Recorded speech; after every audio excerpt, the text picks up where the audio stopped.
तर गणिताचे आपले किती टॉपिक राहिलेत कोण सांगेल मला? रेज हँड करा. गणिताचे राहिलेले टॉपिक. वंदना.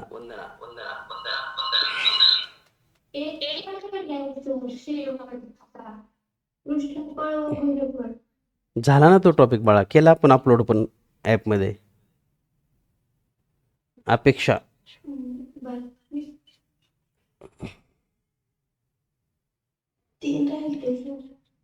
तीन कोणते कोणते? हां बोल.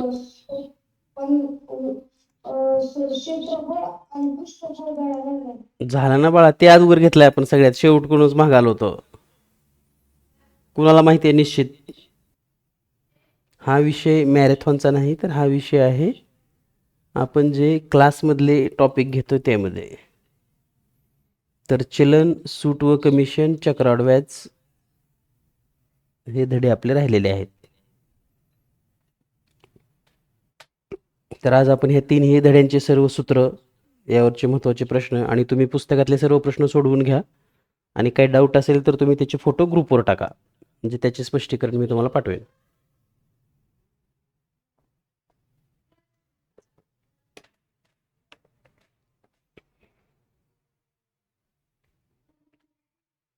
तर पाहूयात चलन.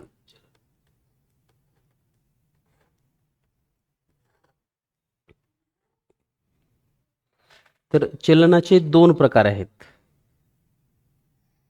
एक समचलन आणि दुसरं व्यस्त चलन.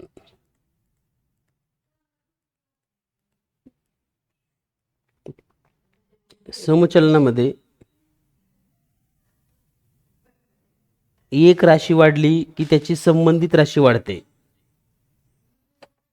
समचलनामध्ये एक राशी वाढली की त्याची संबंधित राशी वाढते, एक राशी कमी झाली की त्याची संबंधित राशी कमी होते. म्हणजे एक राशी वाढली की दुसरी राशी पण वाढते. एक राशी वाढली की दुसरी राशी वाढते. याचं जर उदाहरण पाहिलं आपण, तर उदाहरण आहे 5 किलो साखर. 5 किलो साखरेची किंमत 200 रुपये आहे. तर 8 किलो साखरेची किंमत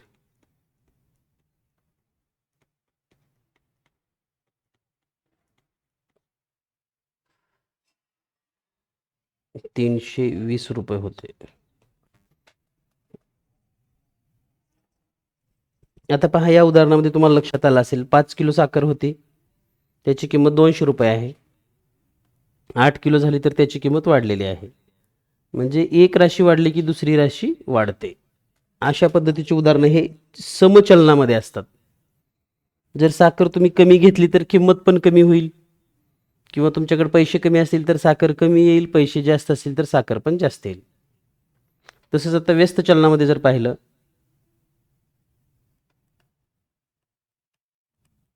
एक राशी वाढली की दुसरी राशी पण वाढते.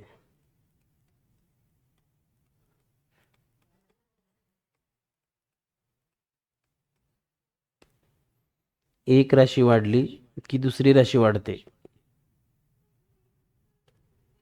दुसरी राशी कमी होते.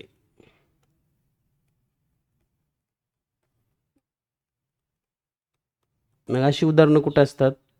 तर त्याचं जर उदाहरण पाहिलं आपण, तर वेग आणि वेळ किंवा काम आणि कामाला लागण्यासाठी दिवस. समजा गाडीचा वेग आहे 80 किलोमीटर पर आवर, तर आपण 2 तासात प्रवास पूर्ण करतो.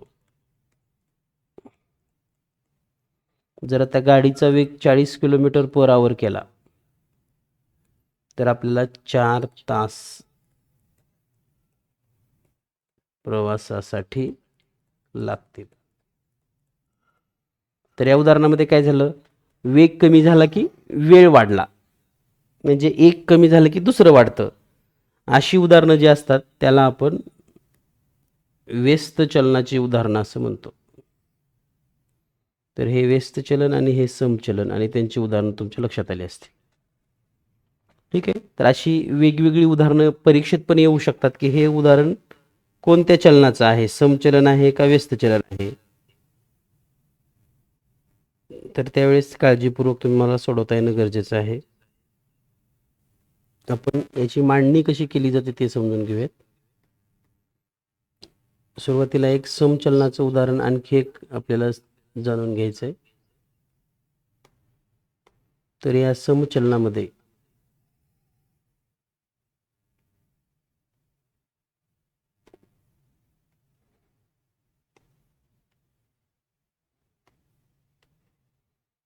दोन राशी आपण या ठिकाणी लिहितोय. एक आहे पेनची संख्या आणि दुसरं आहे एकूण रुपये. आता समजा 2 पेन आहेत तर 20 रुपये लागतात. 5 पेन 50 रुपये, 1 पेन 10 रुपये, 8 पेना 80 रुपये. म्हणजे पेनांची संख्या वाढली की रुपये वाढले, पेनाची संख्या कमी झाली की रुपये कमी झाले. तर हे समचलनाचं उदाहरण आहे. आणि या समचलनामध्ये या ज्या दोन राशी आहेत यांचं गुणोत्तर स्थिर असतं. जसं की हे 2/20 म्हणजे किती गुणोत्तर येईल, 1/10.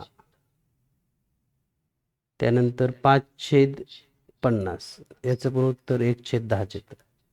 पुढे तर ऑलरेडी 1/10 आहेच, ते पण 1/10. आणि 8/80 याचं पण गुणोत्तर किती येतं, 1/10. म्हणजे आपण असं म्हणू शकतो की समचलनामध्ये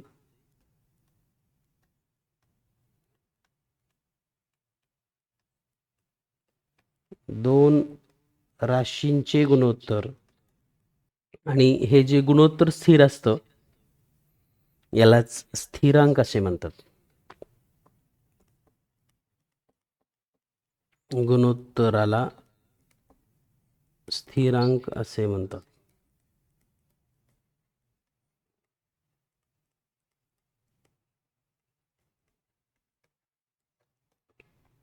आता या उदाहरणामध्ये समजा पेनची संख्या n आहे आणि रुपये आहेत r. तर आपण असं लिहू शकतो n समप्रमाणात r. तर त्याचं लेखन असं केलं जातं, n समप्रमाणात r. n हे r च्या समप्रमाणात आहे. हे मधलं चिन्ह समप्रमाणाचं आणि सरळ एका ओळीमध्ये लिहिलं जातं. त्यानंतर n बरोबर kr आणि हे r इकडे घेतलं की आपण असं लिहू शकतो n छेदामध्ये r बरोबर k आणि हा k म्हणजेच स्थिरांक. म्हणजे त्यांचं गुणोत्तर म्हणजे स्थिरांक. परीक्षेत जर कधी प्रश्न आला आपल्याला स्थिरांक शोधा, तर स्थिरांक नेमकं कसा शोधायचा. जर समचलन असेल तर त्याचं गुणोत्तर काढायचं, त्याला स्थिरांक म्हणतात. आता याच पद्धतीनं आपण व्यस्त चलनाचं पाहूयात नेमकं काय लिहिता येतं. आता या उदाहरणामध्ये स्थिरांक 1/10 आहे, तर आपण असं पण लिहू शकतो n/r बरोबर 1/10. यांचा तिरकस गुणाकार केला तर 10n बरोबर 1r. यालाच आपण 10n वजा 1r बरोबर 0 हे आहे या उदाहरणासाठी चलाचं समीकरण. तर परीक्षेत असंही विचारलं जाऊ शकतं की चलाचं समीकरण सांगा किंवा चलाचं समीकरण काय येऊ शकतं. तर हे काळजीपूर्वक आपल्याला सांगता येणं गरजेचं आहे.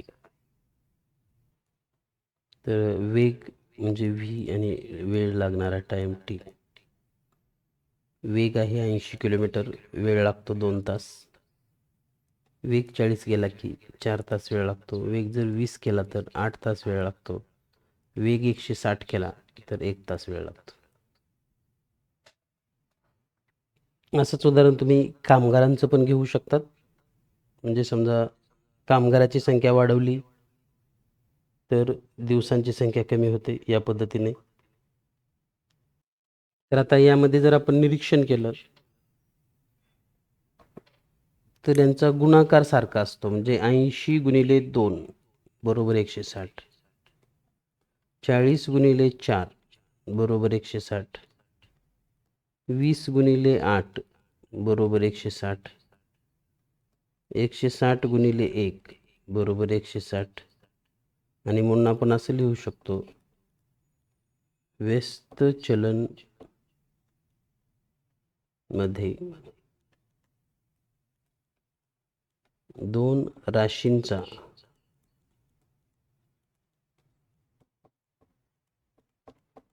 गुणाकार स्थिर असतो.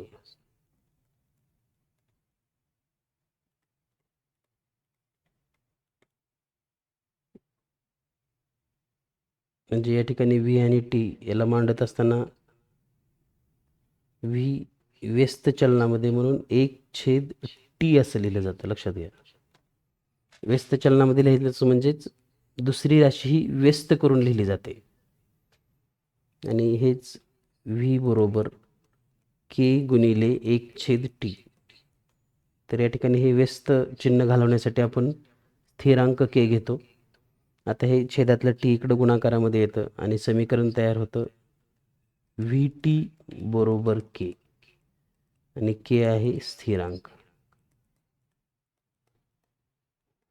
आता या उदाहरणामध्ये के ची किंमत किती आहे? के बरोबर 160. आणि चलाचं समीकरण जर विचारलं, चलाचे समीकरण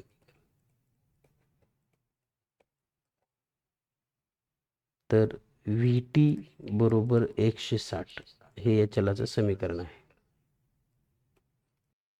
हा, लक्षात आलं सर्वांना? ओके.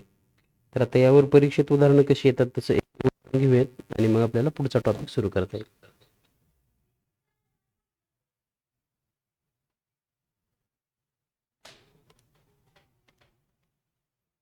परीक्षेत असं येतं, समजा एक्स समचलनात वाय जेव्हा एक्स बरोबर 12 तेव्हा वाय बरोबर 18, जर एक्स बरोबर 30 तेव्हा वाय बरोबर किती? तर दिलेलं जे उदाहरण आहे ते समचलनाचं आहे, लक्षात घ्या. म्हणजे एक्स समचलनात वाय म्हणजे यांचं गुणोत्तर स्थिर असतं, x/y बरोबर के. आता आपल्याला के विचारला तर किती येईल? मग पहिल्यामध्ये आपल्याला माहिती आहे एक्स आणि वायच्या किमती, तर 12/18 बरोबर के. 6 दुनी 12, 6 त्रिक 18, आणि म्हणून के ची किंमत येते 2/3. ही झाली के ची किंमत. जर समीकरण विचारलं तर काय करायचं आहे? तर x/y बरोबर के, यामध्ये के ची किंमत इथे जर ठेवली तर किती येणार आहे? 2/3. तर ती किंमत इथे ठेवा 2/3. तिरकस गुणाकार करा, 3x बरोबर 2y. तर हे पण समीकरण आहे. आणि जर 2y इकडं वजा केलं तर 3x वजा 2y बरोबर 0, हे पण समीकरण आहे. म्हणजे पर्यायामध्ये काय देतील त्याच्यावर तुम्हाला उत्तर लिहायचं असतं. हे दोन्हीही समीकरण आहेत, चलाची समीकरणे.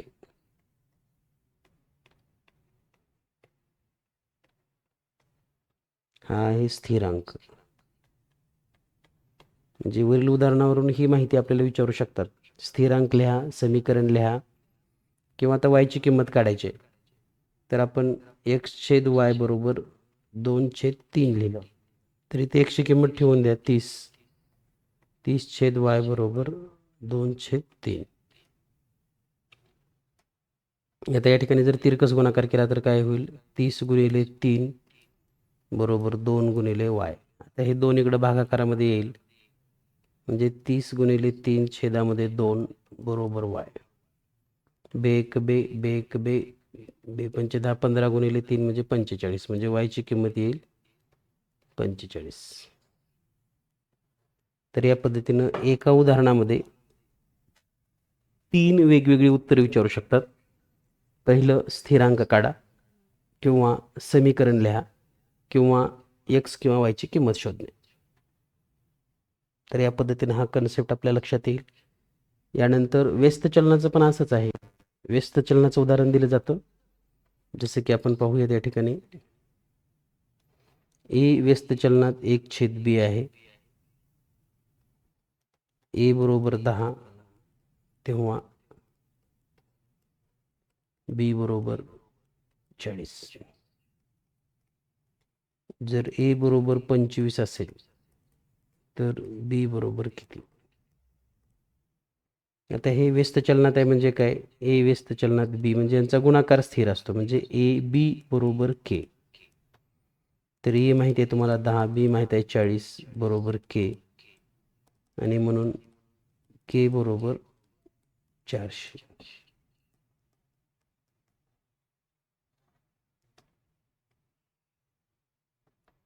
तर के ची किंमत 400 आहे. आता ए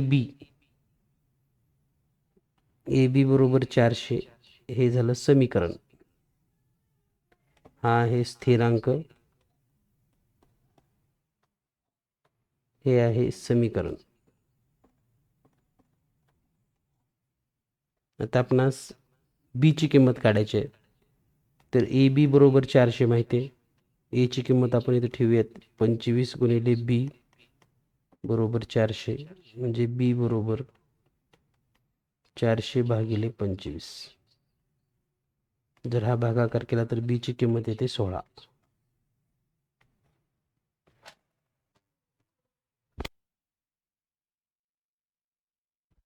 तर या पद्धतीने आपण बी ची किंमत शोधू शकतात.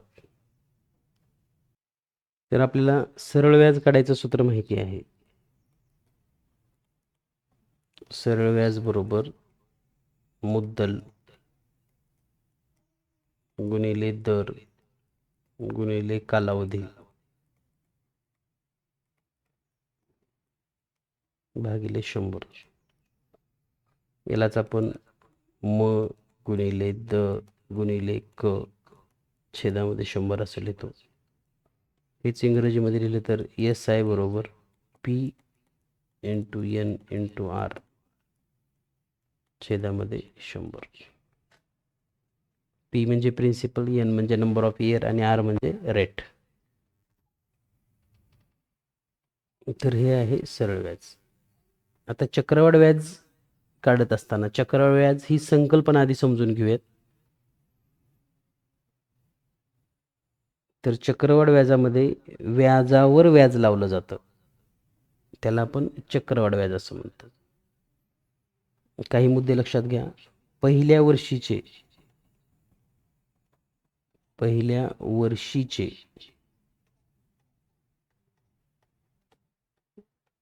सरळ व्याज व चक्रवाढ व्याज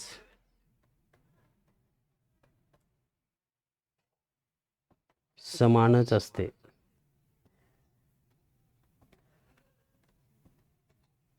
म्हणजे जर तुम्हाला 1 वर्षाचं चक्रवाढ व्याज काढायला जर सांगितलं तर ते सरळ व्याज काढलं तरी चालतं, कारण 1 वर्षाचं चक्रवाढ व्याज आणि सरळ व्याज दोन्ही समान असतं. ठीक आहे. आता चक्रवाढ व्याज सरळ व्याजामध्ये जर आपण पाहिलं तर डायरेक्ट इथं सरळ व्याज मिळतं, पण चक्रवाढ व्याजाचं जर सूत्र पाहिलं आपण तर सूत्र असं आहे, चक्रवाढ व्याजाची रास. म्हणजे इथे व्याज सेपरेट मिळत नाही, आधी रास काढावी लागते म्हणजे ए काढावं लागतं आणि सूत्र आहे पी कंसात 1 अधिक आर छेदामध्ये 100 कंसाचा घातांक एन.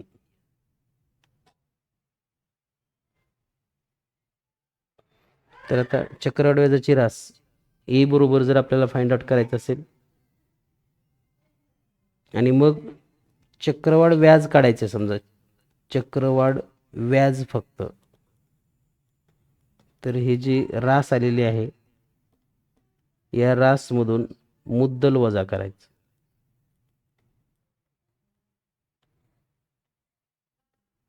म्हणजे चक्रवाढ व्याजाची रास माहिती असेल आणि तुम्हाला जर व्याज काढायचं असेल तर चक्रवाढ व्याज बरोबर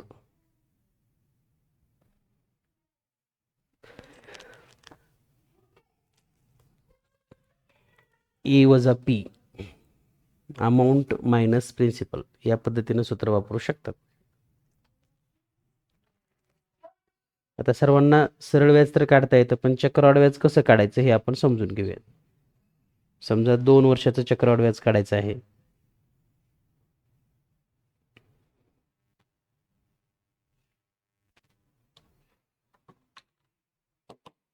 तर उदाहरण जाणून घेऊयात. समजा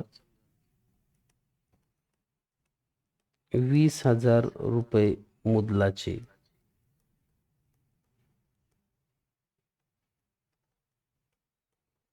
10% दशांशे दराने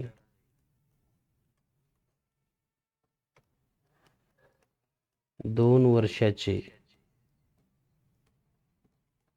चक्रवाढ व्याज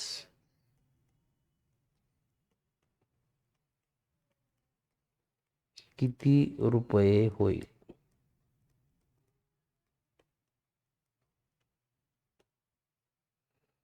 ₹20,000 मुद्दलाचे 10% दशांशे दराने 2 वर्षाचे चक्रवाढ व्याज किती रुपये होईल? तर चक्रवाढ व्याजची रास चक्रवाढ व्याजाची रास बरोबर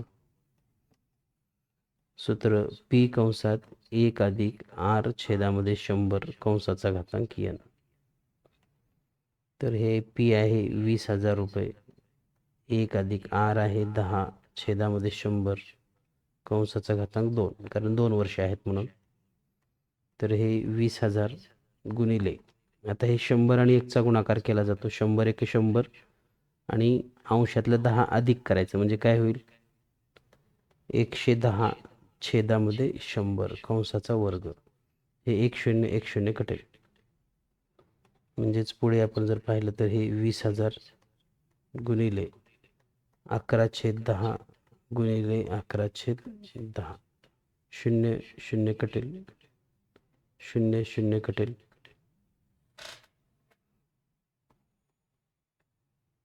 आणि या ठिकाणी गुणाकार येईल. 200 गुणिले 11 गुणिले 11 म्हणजेच 121. हे 2 शून्य जशाल तसं 2 1 2 2 2 4 2 2 4 24,200 रुपये.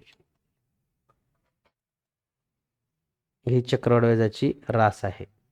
आपल्याला काय विचारले? रास विचारले का? तर व्याज विचारले, व्याज. मग फक्त जर व्याज काढायचं असेल तुम्हाला काय करावं लागेल? तर हे 24,200 मधून मुद्दल वजा करावं लागेल. आपलं मुद्दल किती आहे? 20,000 रुपये.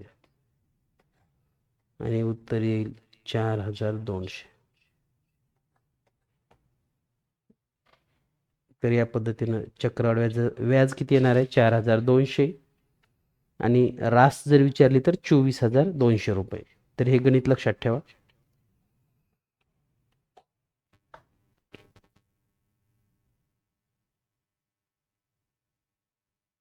आता हेच गणित आपण सरळ व्याजाने पण सोडवू शकतो. तर सरळ व्याजाने हे गणित कसं सोडवायचं हे आपण जाणून घेऊयात. हेच गणित सेम 2 वर्षाचं चक्रवाढ व्याजाची रास पण सोडवायचं आहे सरळ व्याजानं. तर आधी 1 वर्षाचं सरळ व्याज काढून घेऊयात. 1 वर्षाचे सरळ व्याज.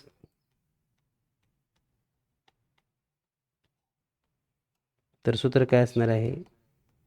सरळ व्याज बरोबर पी गुणिले एन गुणिले आर छेदामध्ये 100.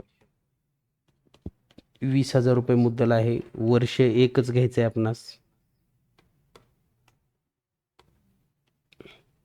वर्ष 1 दर आहे 10 छेदामध्ये 100. शून्य शून्य कटलं, शून्य शून्य कटलं, म्हणजे 2000 रुपये हे सरळ व्याज आलं.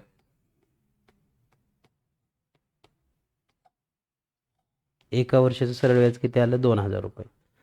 आता आपल्याला दुसऱ्या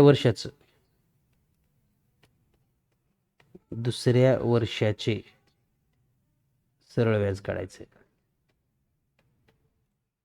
पण आता इथं सरळ व्याज करताना पी जे किंमत आहे तर ते 20,000 रुपये आधीचं मुद्दल अधिक आता आलेलं 2000 रुपये व्याज मिक्स करायचं. टोटल मुद्दल होईल 22,000 रुपये. आणि मग सरळ व्याज काढूयात आपण. सरळ व्याज बरोबर मुद्दल आहे 22,000 रुपये गुणिले 1 वर्ष गुणिले 10% छेदामध्ये 100. शून्य शून्य कटेल, शून्य शून्य कटेल आणि सरळ व्याज येईल 2200 रुपये.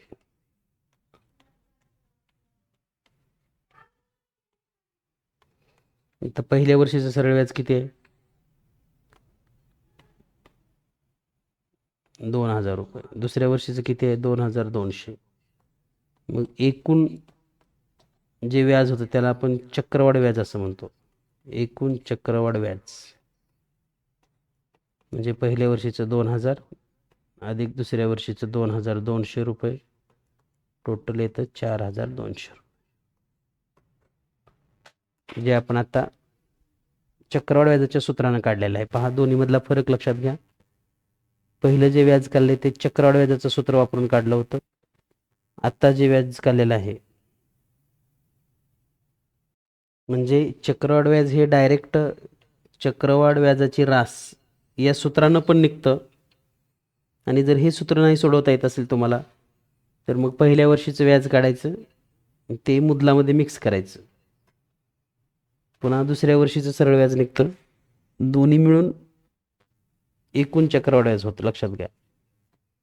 3 वर्षाचं विचारलं तर 3 वर्षाचं काढू शकतात. 5 वर्षाचं विचारलं तर असंच 5 वर्षाचं काढू शकतात.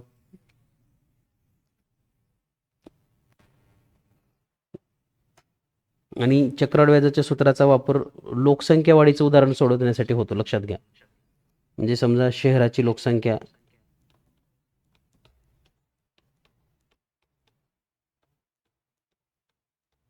शहराची लोकसंख्या 1,20,000 आहे.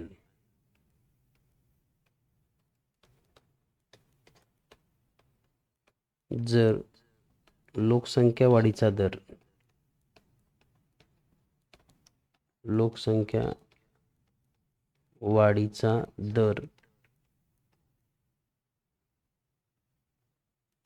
2% असेल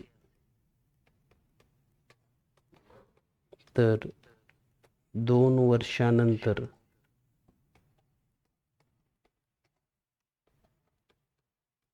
शहराची लोकसंख्या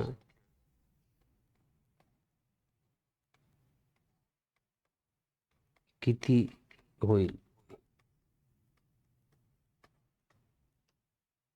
तर सूत्र तेच लोकसंख्या वाढीसाठी पण चक्रवाढ व्याजाचं वापरायचं. 1 अधिक r छेदामध्ये 100 कंसाचा घातांक n. तर हे 1,20,000 अधिक 1/2/100 कंसाचा घातांक n. हे 1,20,000 कंसात 100 एक 100 आणि 2 म्हणजे हे 102 छेदामध्ये 100 कंसाचा वर्ग होईल 2, कारण n म्हणजे 2 आहे. पुढे जर आपण हे सोडवलं तर हे 1,20,000 गुणिले 102 छेदामध्ये 100 गुणिले 102 छेदामध्ये 100 वर्ग असल्यामुळं जर इथं घन असला असता तर आणखी एकदा आपण पुढे 102 गुणिले छेदामध्ये 100 असं लिहिलं असतं. तर हे 2 शून्य कट होतील, हे 2 शून्य कट होतील. 12 गुणिले 102 गुणिले 102. तर या गणितामध्ये सगळ्यात महत्त्वाचं आहे हे कॅल्क्युलेशन ज्याला येतं त्याला हे उदाहरण सोडवता येतं. दुसरं यामध्ये काहीही अवघड नाही. आणि हा जर गुणाकार आपण केला तर तो गुणाकार येतो 1,24,848. इतकी लोकसंख्या होईल. आधी किती होती? 1,20,000. आता किती होईल? 1,24,848. ठीक आहे. आणि वाढ किती झाली जर असं विचारलं तर वाढ किती? तर 1,20,000 वजा करा यामधून, म्हणजे उत्तर राहील 4,848 वाढ झाली. लोकसंख्येमध्ये वाढ इतकी झालेली आहे.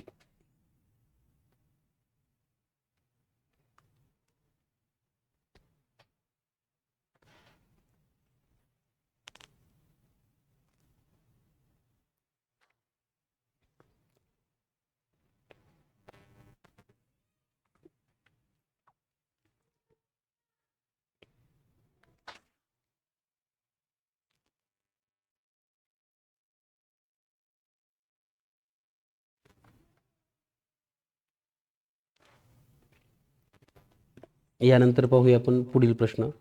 जर व्याजाची सहामाही आकारणी केली तर चक्रवाढ व्याज कसं काढलं जातं? व्याजाची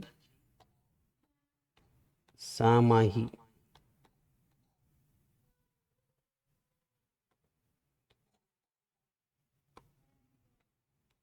सहामाही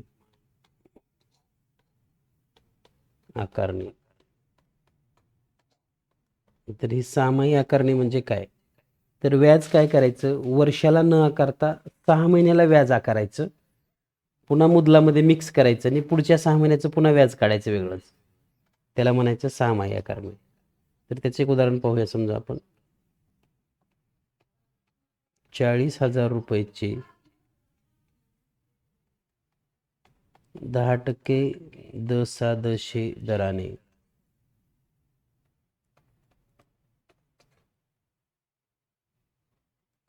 2 वर्षात सहामाही आकारणी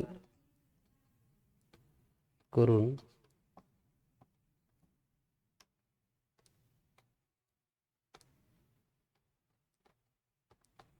चक्रवाढ व्याज किती होईल? पहा, दिलेल्या माहितीनुसार आपल्या लक्षात येईल 40,000 रुपये रक्कम आहे आणि 10% दशांश दराने 2 वर्षात सहामाही आकारणी करून चक्रवाढ व्याज किती होईल असा प्रश्न विचारलाय. तर आता या प्रश्नामध्ये आपल्या लक्षात येईल की पी बरोबर आहे 40,000 रुपये. दर 10% आहे, पण हा वर्षाचा आहे. आपल्याला कसं करायचं आहे? 6 महिन्यासाठी करायचं आहे. म्हणून मग रेट होतो 5%. त्यानंतर वर्ष 2 आहेत, पण 6 महिन्याचे जर टप्पे पाहिले तर यन 6 महिन्याचे 4 भाग होतात, म्हणून या ठिकाणी यन बरोबर 4 घ्यावं लागतं.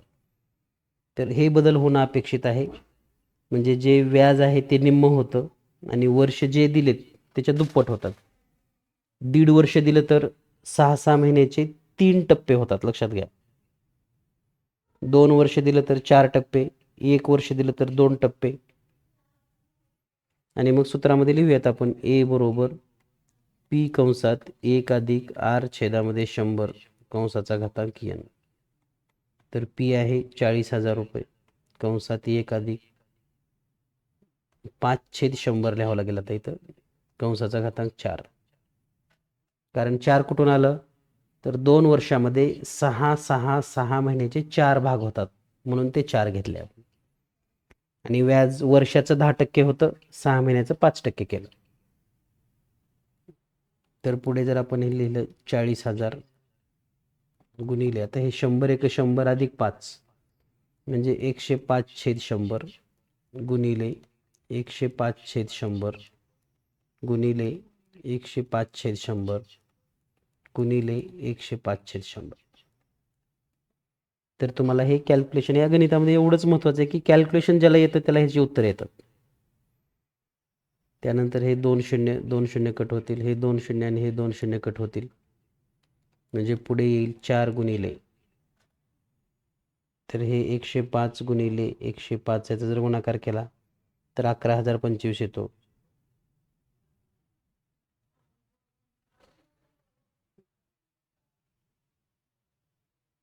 तर या ठिकाणी हे 2 शून्यामुळे जर इथं पॉईंट दिला तर हे होईल 1.05 आणि या 2 शून्यामुळे पॉईंट दिला तर हे होईल 1.05. तर हा जो पुढचा गुणाकार आहे तो येतो 1,12,155 गुणिले जर 4 केला आपण याला 12,155ला, तर उत्तर येतं 48,620 रुपये. एवढी रास होते. आणि जर आपल्याला फक्त चक्रवाढ व्याज काढायचं असेल तर 48 मधून 40,000 वजा करावं लागेल. 48,620 वजा 40,000, तर फक्त व्याज येईल 8,620 रुपये.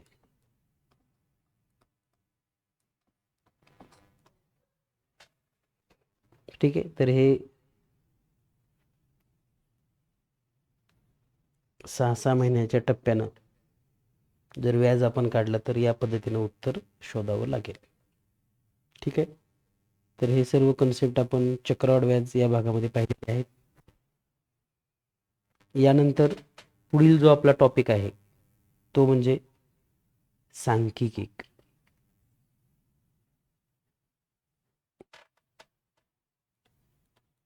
पुस्तकातील प्रश्न सोडवून घ्या. काही डाऊट असेल तर तुम्ही ग्रुपवर त्याचा फोटो पाठवा, आपण त्याचे स्पष्टीकरण घेऊयात. तर आता सांख्यिकीमध्ये जर पाहिलं आपण तर 2च प्रश्न महत्त्वाचे आहेत. एक तर मध्य काढणे किंवा दिलेली सामुग्री एकत्र करून त्याच्यावर मध्य काढणे. तर मध्य काढण्याचं सूत्र लक्षात ठेवा. मध्य बरोबर समेशन ऑफ Fi(xi) छेदामध्ये n. तुम्हाला मी हे का दिले डायरेक्ट असं, तर परीक्षेत कधी कधी असं पण येतं, जर समेशन ऑफ Fi(xi) बरोबर 4040 व n बरोबर 20 तर मध्य शोधा, असाही प्रश्न परीक्षेत आपल्याला येऊ शकतो. तर यासाठी काय करायचं आहे मग सूत्र, मध्य बरोबर समेशन ऑफ Fi(xi) छेदामध्ये n, म्हणजेच काय होईल 4040 छेदामध्ये 20. 0 0 कटेल, बे एक बे, बे दोन्ही 4, 0 बे दोन्ही 4, म्हणून मध्य बरोबर 202. ठीक आहे. म्हणजे या उदाहरणामध्ये आपल्या लक्षात आलं असेल की मध्य काढण्यासाठी डायरेक्ट जर आपल्या लक्षात असेल तर आपण हे उदाहरण सोडवू शकतो. वारंवारता दिलेली असताना आपण मध्य कसा काढायचा ती एक संकल्पना समजून घेऊया. पहा, तुम्हाला गणितामध्ये परीक्षेत असा प्रश्न येऊ शकतो, सामुग्रीवरून किंवा दिलेल्या माहितीवरून मध्य काढा. तर मध्य काढणे म्हणजे सरासरी हा एक भाग तुम्ही जाणून घ्या.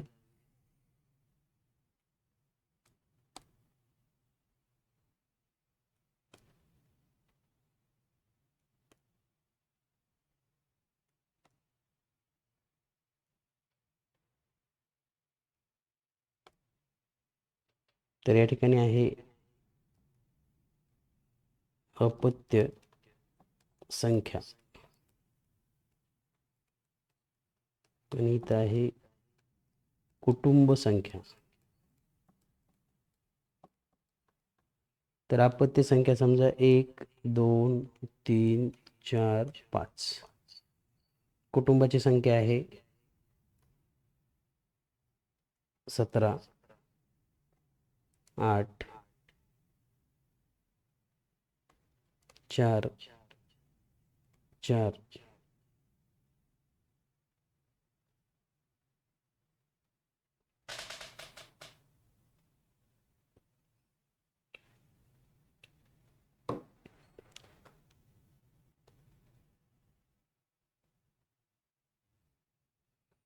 आणि 7. म्हणजे याचा अर्थ काय होतो, तर एक अपत्य असलेले 17 कुटुंब आहेत, 2 अपत्य असलेली 8 कुटुंब आहेत, 3 अपत्य असलेली 4 कुटुंब आहेत, 4 अपत्य असलेली 4च कुटुंब आहेत आणि 5 अपत्य असलेली 7 कुटुंब आहेत. तर यावरून मध्य काढा, म्हणजे अपत्याची संख्यांचा मध्य काढा. तर आपण 2 पद्धतीने हे सोडवू शकतो. एक तर एकूण कुटुंबाची संख्या जर पाहिली 17, 8, 4, 4, 7, तर ही येते 40. म्हणजे आपलं n आहे 40. पण बऱ्याच विद्यार्थ्यांना हा जर तक्ता लक्षात येत नसेल तर तक्ता आपण आडवा पण काढू शकतो. पण परीक्षेत तक्ता असाच देतात हे लक्षात ठेवा. हा तक्ता आडवा जर काढला आपण तर तो असा दिसेल. यामध्ये मी काही कॉलम वाढवणार पण आहे लगेच सोडवण्यासाठी आपणास. तर या ठिकाणी आहे अपत्य संख्या, त्याला आपण XI असं म्हणतो. त्यानंतर त्यांची फ्रिक्वेन्सी वारंवारता म्हणजे कुटुंब संख्या, त्याला आपण FI असं म्हणतो. आणि X आणि FIचा गुणाकार इथं XI FI असं लिहिलेलं आहे, दोन्हीचा गुणाकार. आता कुटुंब संख्या जर पाहिली आपण इकडे 1, 2, 3 म्हणजे अपत्याची संख्या आणि कुटुंब संख्या 17, 8, 4, 4, 7. तर वेगळं असं आपण काय लिहिलेलं नाही, वरचाच तक्ता फक्त असं उभ्या पद्धतीने मांडणी केली. तर या ठिकाणी हे जे F आहे तर याची बेरीज झालेली आहे N म्हणजे 40 वारंवारता.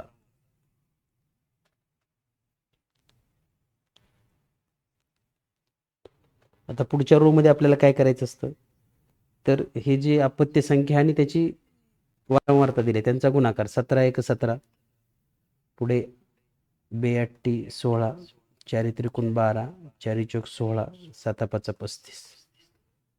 आता या सर्वांची बेरीज करायची आपल्याला. 7 आणि 6 13, 13 आणि 2 15, 15 आणि 6 21, 21 आणि 5 26, 26 ला 6 हातचे 2.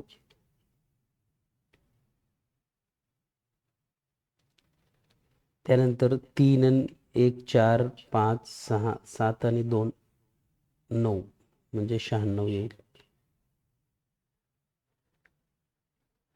तर हे 96 काय आहे, summation of FI summation of म्हणजे बेरीज, समेशन म्हणजे बेरीज, FI ची बेरीज, तर ती आलेली आहे 96.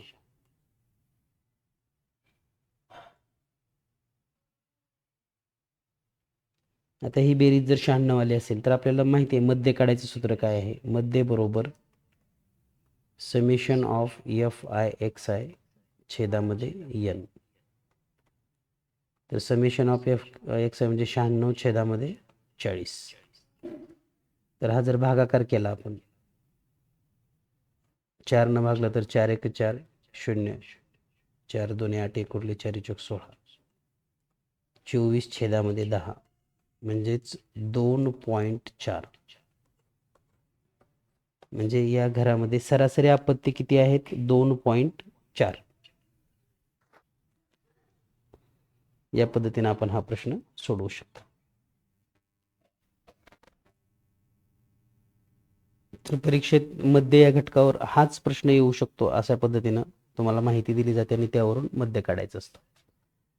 किंवा डायरेक्ट अशा भरपूर संख्या दिल्या आणि त्याचा मध्य काढा म्हटलं तर त्याची सर्वांची बेरीज करावी लागेल आणि त्याला एकूण संख्येनं भाग द्यावा लागेल, या पद्धतीने.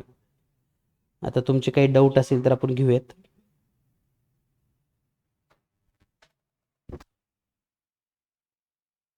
जर कुणाला या 3 प्रकरणामध्ये काही अडचण असेल किंवा 3 प्रकरणावर जर काही शंका विचारायची असेल तर आपण विचारू शकतात. कारण हे 3 प्रकरण आपण मॅरेथॉनमध्ये जरी घेतलेले असले तरी प्रत्यक्ष क्लासमध्ये आपल्याला हे शिकवणं गरजेचं होतं. अनुष्का, काय अडचण आहे?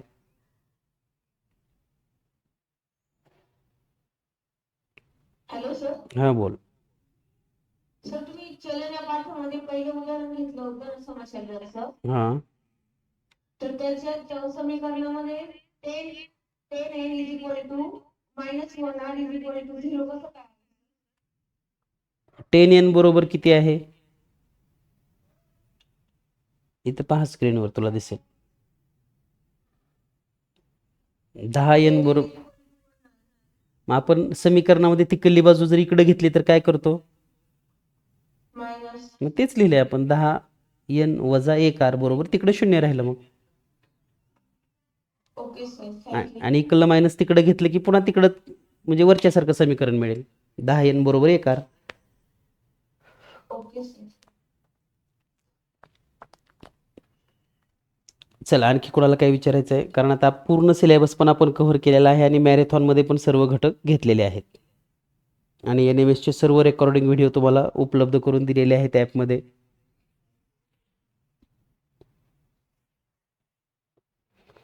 ते पण तुम्ही पाहू शकतात. आणखी कोणाची काय अडचण आहे, डाऊट असेल तर विचारू शकता, तर रेज हँड करा. नसेल तर आपण मग या ठिकाणी थांबणार आहोत. आणि या तिन्ही टॉपिकचे 20-20 सरावाचे उदाहरणं आहेत, त्यामुळे ते सोडवून घ्या. सोप्या पद्धतीने अगदी सोडवू शकता तुम्ही हे उदाहरणं.